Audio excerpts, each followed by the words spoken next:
क्या बिहार की राजनीति में एक नया अध्याय शुरू हो रहा है? जिस सीट को वर्षों से बीजेपी का मजबूत गढ़ माना जा रहा था, उसी सीट पर अगर प्रशांत किशोर की जन स्वराज पार्टी बढ़त बना ले तो क्या इसे सिर्फ एक उपचुनाव का नतीजा कहा जाएगा या फिर ये आने वाले विधानसभा चुनाव का बड़ा संकेत होगा? नमस्कार, आप देख रहे हैं न्यूज़ आई। मैं हूं आपके साथ काजल चौधरी। आज हम बात करेंगे बिहार के बांकीपुर विधानसभा उपचुनाव की, जहां मतगणना के शुरुआती रुझानों में जन स्वराज पार्टी के उम्मीदवार बढ़त बनाते हुए दिखाई दे रहे हैं। बांकीपुर विधानसभा सीट लंबे समय से बीजेपी के प्रभाव वाली सीट मानी जाती रही है। ऐसे में अगर इसी सीट पर जन स्वराज पार्टी बढ़त हासिल करती है तो इसका राजनीतिक संदेश काफी ज्यादा बड़ा हो जाएगा। अब ये सिर्फ एक सीट की लड़ाई नहीं है, ये उस राजनीति की भी परीक्षा है जिसे प्रशांत किशोर पिछले कई सालों से बिहार में खड़ा करने की कोशिश कर रहे हैं।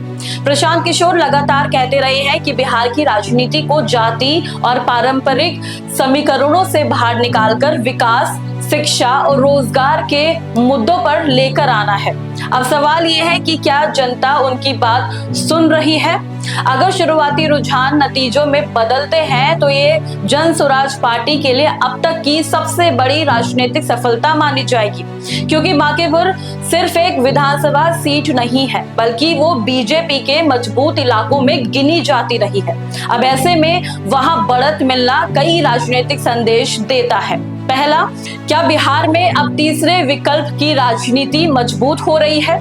दूसरा, क्या पारंपरिक वोट बैंक में बदलाव होना शुरू हो चुका है? और तीसरा, क्या आने वाले विधानसभा चुनाव में मुकाबला पहले से ज्यादा दिलचस्प होने वाला है? हालांकि अभी मतगणना जारी है और अंतिम परिणाम अभी बाकी है। ऐसे में किसी भी निष्कर्ष पर पहुंचना जल्दबाजी होगी, लेकिन इतना तो जरूर कहा जा सकता है कि अगर जन स्वराज पार्टी सीट पर अपनी जीत दर्ज कर लेती है तो ये बिहार की राजनीति में उनका मनोबल कई गुना बढ़ा देगी। दूसरी तरफ बीजेपी के लिए ये सीट काफी अहम है। अगर ये सीट हाथ से निकल गई तो विपक्ष इसे बीजेपी के लिए बड़ा राजनीतिक झटका बताएगा। फिलहाल हम इस खबर पर लगातार नजर बनाए हुए हैं। जैसे ही आधिकारिक नतीजे सामने आएंगे हम सबसे पहले आपको इसकी जानकारी देंगे। अब क्या बांकीपुर का ये उपचुनाव बिहार की राजनीति में बदलाव का संकेत है या फिर सिर्फ स्थानीय चुनाव का कोई मामूली सा असर?